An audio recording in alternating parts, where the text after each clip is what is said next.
A housewife and her family were handed over to the Bisramganj police station by businessmen and pedestrians of the Raja Chaumuhani area in Bisramganj. The incident occurred on Thursday evening. A 21-year-old married woman, Anjuman Rahman, who went missing from her in-laws' house in Agartala and was later found and placed in the Bishramganj TPRC Rehabilitation Center, caused a dramatic scene in the Bishramganj Raja Chaumuhani area on Thursday evening.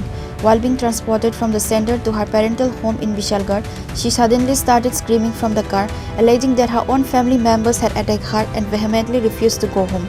Suspicious market traders stopped the vehicle and informed the police.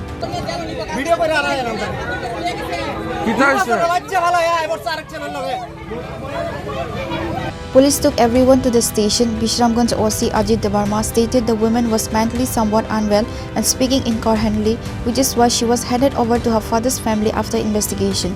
However, the woman continued to scream at the police station, warning the police will be responsible for my death. The incident caused intense tension in the area. Reporter Bajivan from Vishalgarh, Chini Khorang.